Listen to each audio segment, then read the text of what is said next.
Assalamualaikum warahmatullahi wabarakatuh. Perkenalkan, nama saya Waropa Lupi dengan NIM 2521-80108 dari Prodi PGSD Universitas Muhammadiyah Purworejo.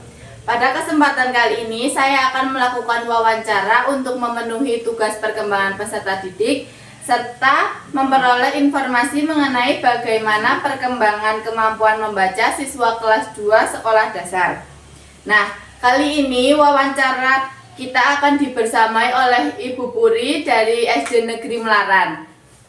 Nah, terima kasih Ibu sudah meluangkan waktunya. Baik, tanpa berlama-lama lagi kita akan langsung masuk ke sesi wawancara. Nah, pertanyaan yang pertama yaitu bagaimana kemampuan membaca siswa kelas 2 secara umum? Apakah sebagian besar atau seluruh siswa sudah mampu membaca dengan lancar? Atau masih ada siswa yang mengalami kesulitan membaca? Terima kasih kepada Mbak Woro untuk pertanyaannya. Khususnya ini di sekolah saya ya, karena setiap sekolah tentunya kemampuan siswanya berbeda-beda.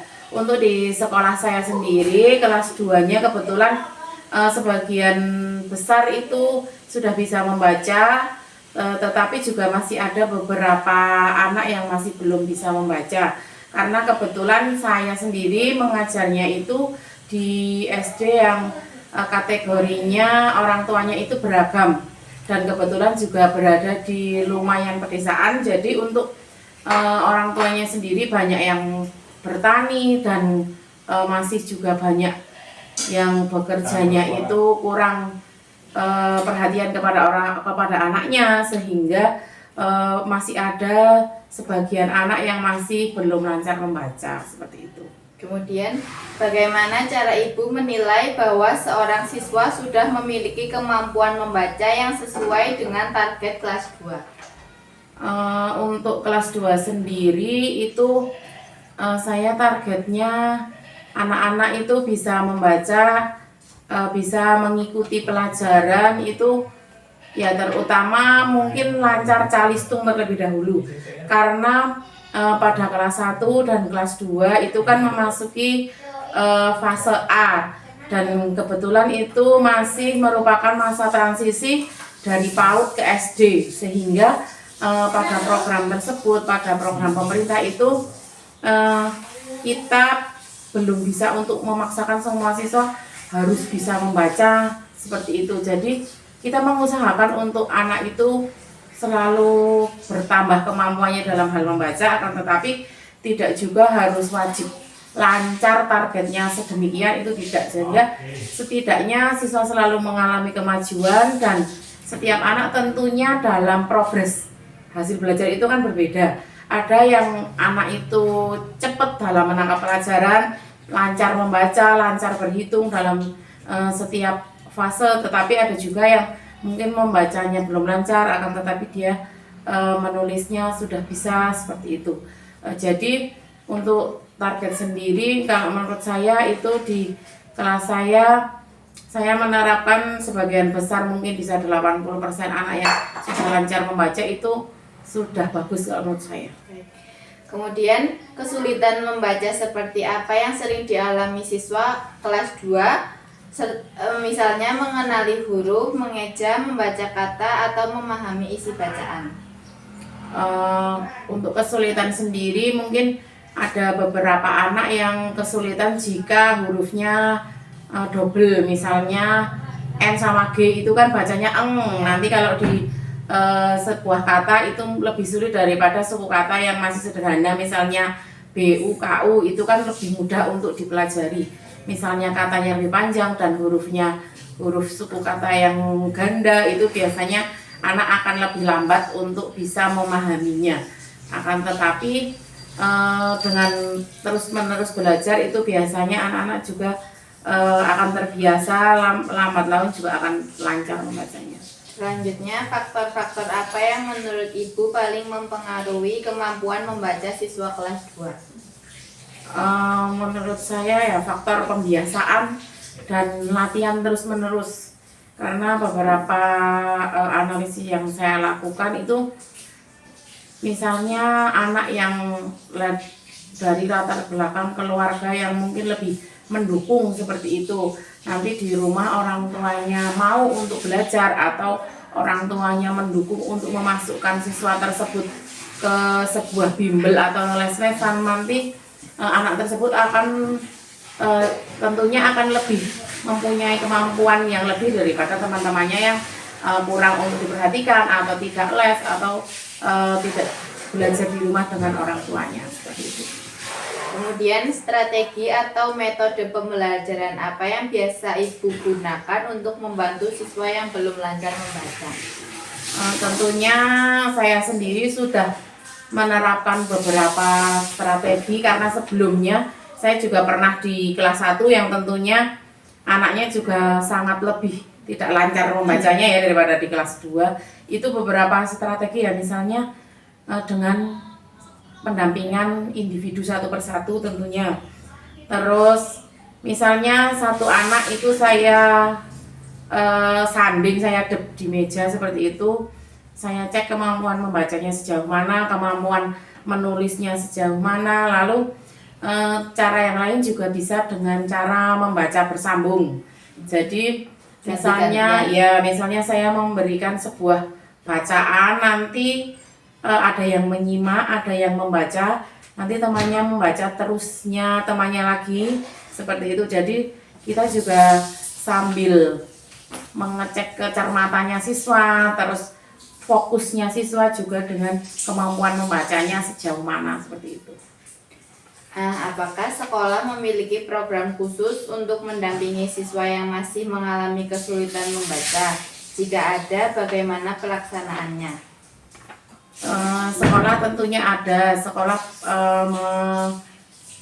memasakkan kepada guru kelas, tentunya guru kelas fase A yaitu kelas 1 dan kelas 2 untuk melatih siswa yang belum lancar membaca dengan berbagai cara, misalnya memfasilitasi, menyediakan sekolah membelikan kartu huruf atau kartu kata yang sudah berbentuk huruf dan juga yang sudah berbentuk kata, itu untuk latihan membaca siswa. Dan juga ada beberapa media interaktif yang bisa kita gunakan untuk melatih siswa membaca, misalnya menggunakan buku berjenjang yang diberikan dari pemerintah untuk melatih membaca dari berbagai fase, yaitu dari mulai per huruf, nanti kata yang sederhana, lalu bacaannya yang lebih panjang itu menggunakan buku berjenjang. Dulu sudah pernah ada dari pemerintah, sehingga kita bisa menggunakan buku tersebut sesuai dengan kemampuan siswa yang tadinya masih sederhana, sehingga dengan perlahan-lahan nantinya dengan buku tersebut bisa membaca dengan lancar dan dengan bacaan yang sudah panjang, seperti itu. Ya, kemudian bagaimana bentuk kerjasama antara guru dan orang tua dalam meningkatkan kemampuan membaca siswa di rumah?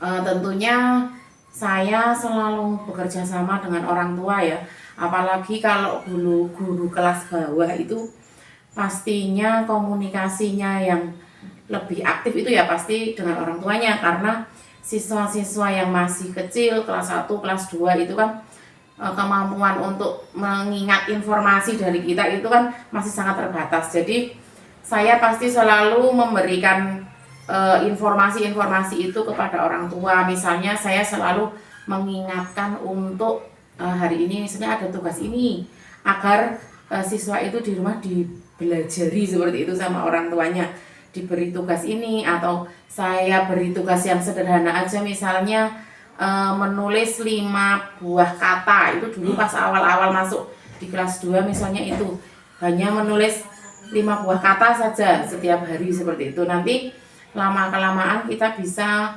meminta anak menulis 5 buah kalimat yang berkaitan misalnya dengan kegiatan mereka di rumah, atau kegiatan mereka sehari-hari, atau kegiatan mereka selama berkunjung ke rumah nenek atau liburan seperti itu.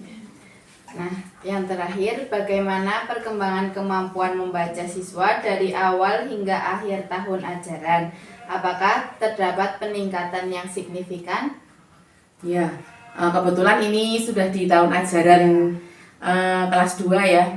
tentunya banyak sekali peningkatan dari awal saya masuk ke kelas 2 itu, tidak hanya membaca, tidak hanya kemampuan secara pedagogis terlebih dahulu, tetapi dari segi emosi anak-anak itu masih sangat belum terkendali karena kebetulan ya karena setiap angkatan atau siswa itu berbeda-beda. Kebetulan angkatan saya yang ini itu termasuk luar biasa sekali, banyak yang masih terbawa fase permainan di kelas 1 dan juga di TK. Jadi walaupun dia masuk ke kelas 2, dia masih suka sekali bermain seperti itu. Kurang jadi fokus.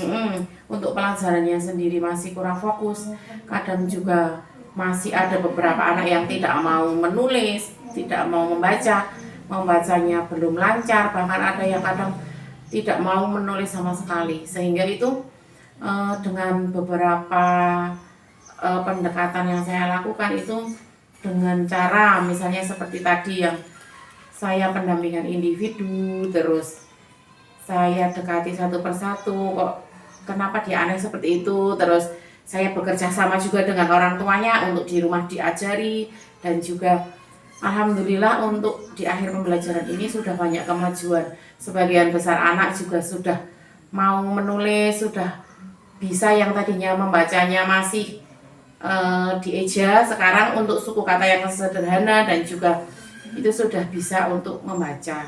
Dan juga untuk secara emosional sendiri anak-anak sudah lebih tertata, dia sudah tidak semaunya sendiri seperti itu, sudah bisa saya atur untuk mengerjakan tugas ini, mereka sudah bisa untuk mengerjakan sesuatu tanpa harus disuruh. Tentunya anak-anak kan belum bisa, akan tetapi untuk sekarang mereka sudah mulai memahami misalnya pembiasaan sederhana yang dilakukan tanpa harus disuruh terus-menerus. Sekarang sudah mulai mengerti dan juga sudah menunjukkan kemampuan yang signifikan daripada mereka awal masuk ke kelas 2. Baik, terima kasih Ibu. Sekian pertanyaan dari saya. Terima kasih atas waktu, kesediaan, serta informasi yang telah Ibu berikan. Semoga segala ilmu dan pengalaman yang telah dibagikan dapat menjadi inspirasi dan bermanfaat bagi saya maupun calon pendidik lainnya. Sekian dari saya. Wassalamualaikum warahmatullahi wabarakatuh. Waalaikumsalam warahmatullahi wabarakatuh.